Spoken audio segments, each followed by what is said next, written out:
भगवान बुद्ध की ऐसे हुई थी मृत्यु। सिद्धार्थ ही गौतम बुद्ध थे, जो आगे चलकर बौद्ध के प्रवर्तक बने। बुद्ध का जन्म शाक्य वंश के राजा शुद्धोधन की रानी महामाया के गर्भ से लुम्बिनी में वैशाख पूर्णिमा के दिन हुआ था। शाक्य गणराज्य की राजधानी कपिलवस्तु थी। सिद्धार्थ के पिता शाक्यों के राजा शुद्धोधन थे। बुद्ध को शाक्य मुनि भी कहते हैं।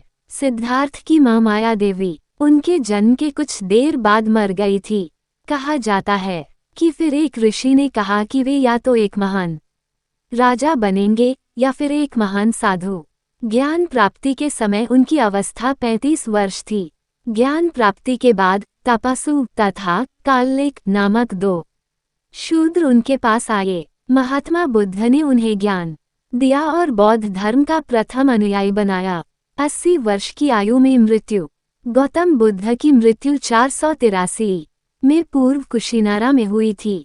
उस समय उनकी उम्र 80 वर्ष थी। बौद्ध धर्म के अनुयायी इसे महापरिनिर्वाण कहते हैं, लेकिन उनकी मृत्यु के मत में बौद्ध बुद्धिजीवी और इतिहासकार एकमत नहीं हैं।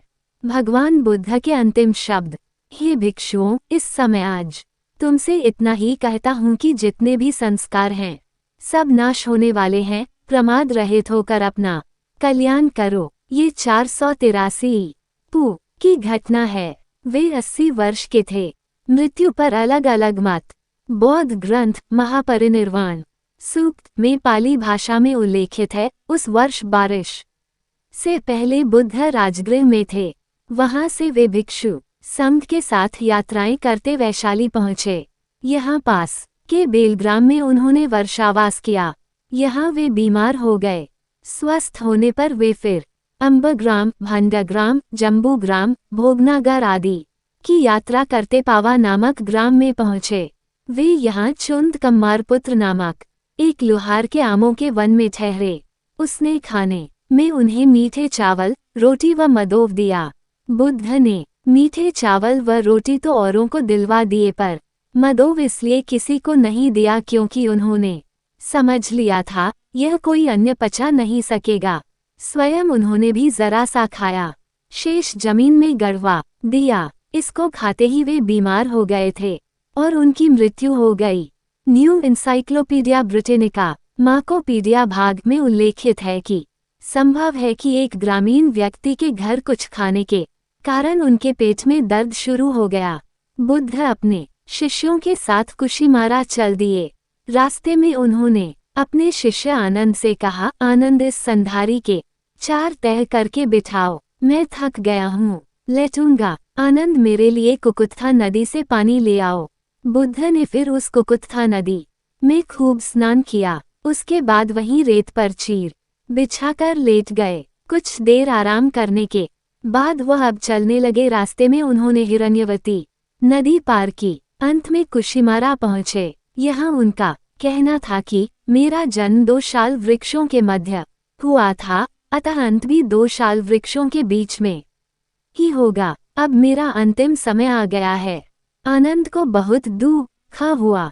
वे रोने लगे। बुद्ध को पता लगा तो उन्होंने उन्हें बुलवाया और कहा, मैंने तुमसे पहले ही कहा था कि जो चीज उत्पन्न हुई है वह मरती है। निर्वाण अनिवार्य और स्वाभाविक है, अतः रोते क्यों हो? बुद्ध ने आनंद से कहा कि मेरे मरने के बाद मुझे गुरु मानकर मत चलन। बुद्ध की मृत्यु के बाद उनके पुत्र राहुल भी भिक्षु हो गए थे, पर बुद्ध ने उन्हें कभी कोई महत्व प्राप्त नहीं होने दिया। बुद्ध की पत्नी यशोधरा अंत तक उनकी शिष्या नहीं बनी। उनके मरने पर 6 दिनों तक लोग दर्शनों के लिए आते रहे। 7वें दिन शव को जलाया गया। फिर उनके अवशेषों पर मगध के राजा अजातशत्रु, कपिलवस्तु के शाक्यों और वैशाली के विच्छवियों आदि में भयंकर झगड़ा हुआ। जब झगड़ा शांत नहीं हुआ तो द्रोण नामक ब्राह्मण ने समझौता कराया कि अवशेष 8 भागों में बांट लिए जाएं।